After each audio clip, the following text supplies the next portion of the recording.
नेपाल में एक हिंदुस्तानी बस दरिया में गिरने के नतीजे में 14 अफराद हलाक हो गए जबकि 16 दीगर शदीद जख्मी हैं।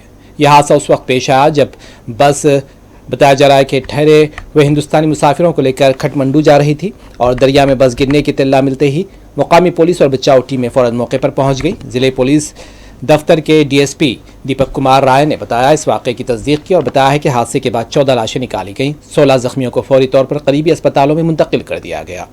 मुकामी रिहायशियों ने भी इमदादी कार्रवाइयों में हिस्सा लिया और मुतासर अफराद के लिए मदद फराहम की। इब्तदाई रिपोर्ट्स के मुताबिक हादसे के असबाब की तहकीकात जारी है। इंतजामिया ने वाक़े की संजीदगी को मद्देनजर रखते हुए इमदादी कामों को तरजीह दी है। मुतासरा खानदानों को हर मुमकिन मदद फराहम की जा रही है। नेपाल के वज़ीर दाखिला ने इस हादसे पर गहरे अफसोस का इजहार करते हुए कहा कि इंतजामिया हर मुमकिन मदद फराहम करेगी और इस वाक़े की मुकम्मल तहकीकात भी की जाएगी। उन्होंने कहा कि मुतासरा खानदानों को उनकी ज़रूरियात के मुताबिक इमदाद फराहम की जाएगी और उनके गम में बराबर के शरीक हैं।